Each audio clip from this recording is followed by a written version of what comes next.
First, new developments in the case of the suspected East Area rapist. Next week's hearing, where Joseph DeAngelo is expected to enter a guilty plea, will not take place in a courtroom, but instead a ballroom. Thanks for joining us tonight at 10. I'm Bridget Bjorlo in for Nikki Lorenzo. And I'm Eric Harriman. That hearing was moved out of the courtroom because more than 150 victims, their relatives, and media are expected to attend. Fox 40's Charmaine Nero joining us live with what we know so far. Charmaine. Eric, the Sacramento County Superior Court announced today that hearing will be held here at Sac State. We spoke to a local lawyer who explains what may have prompted that decision. It might be the biggest trial, I think, in history. It's a name in a case that strikes a chord with people all across Northern California. Joseph DeAngelo, the man suspected of being the East Area rapist and the Golden State Killer. Anybody in Sacramento from the 1980s to present day knows the phrase the East Area rapist. DeAngelo is accused of terrorizing women in the mid-1970s to mid-1980s.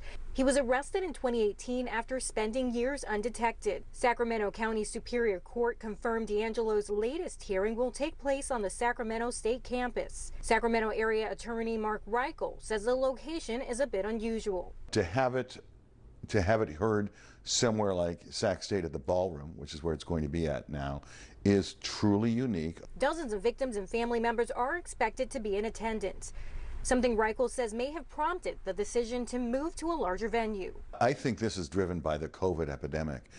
Normally, I think they would just allow so many people in the courtroom and maybe have an overflow in the hallway or something with closed-circuit TV. Now a hearing is scheduled for Monday, where prosecutors are expected to strike a plea deal to avoid the death penalty. Back in 2019, Governor Gavin Newsom signed an executive order placing a moratorium on the death penalty in the state of California. It's possible the next governor wouldn't impose it. The likelihood that he's actually going to receive the execution of the death penalty is so remote. After years of waiting for answers and justice, Reichel says the latest hearing may bring closure for everyone following the Golden State Killer case throughout the years. Now we have a guilty plea. I think that's what's going to happen. Now we have a guilty plea. We have a guilty finding. No more trial, no more guessing, no more, speculation, no more fighting. And that type of finality is probably good for everyone. We're told the hearing is scheduled for 9:30 a.m. on Monday. We're also told the local DA and several other DAs from across the state will make an announcement after that hearing. Live at Sac State, Charmaine Nero, Fox 40 News. Charmaine, thank you so much for that update. And the case against Joseph DeAngelo has been years in the making. Last week, we learned that he pleaded guilty to 88 murder, rape, and other charges, expected to do so formally next week. He's accused of committing those crimes from the late 70s to the late 80s. And we begin tonight with one of the most brutal crime sprees in California history, set to reach closure in a most unusual way. Joseph DeAngelo, the alleged East Area rapist, expected to plead guilty to a series of murders and rapes on Monday, but not in a courtroom. Instead, a ballroom on the campus of Sacramento State University. Hundreds of people, including some of DeAngelo's victims, will be there to watch. CBS 13's Anna Giles is live on campus with a look at how the pandemic is creating the need for this unprecedented change in venue. Anna. Yeah, right now the University Union might be closed because of COVID, but very soon they're going to open up these doors to almost 200 people for this very high-profile hearing. There's going to be very strict social distancing rules, and those who organize the hearing say this is all about the survivors and making sure COVID won't stop their chance to see DeAngelo plea.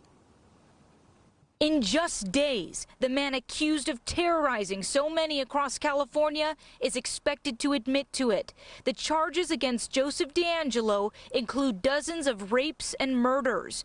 Gay Hardwick has waited 40 years to hear him say it. I won't be able to relax until, I feel that it's signed, sealed, and put away. Hardwick wasn't able to see her attacker decades ago, but she sees him now. A human shape that isn't quite all the way human in my view. In a rare move for the justice system, almost 200 people will attend the hearing inside the Sacramento State University Union Ballroom on Monday. It's a venue almost unheard of. But it makes sense because it's a highly, highly unusual case.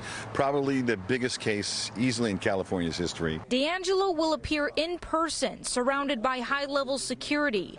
Guests must wear masks stay 6 feet apart, and have their temperatures checked. It's not the justice survivors expected, but one they accept and hope goes according to plan. We've been told we're not going to hear the things we want to hear.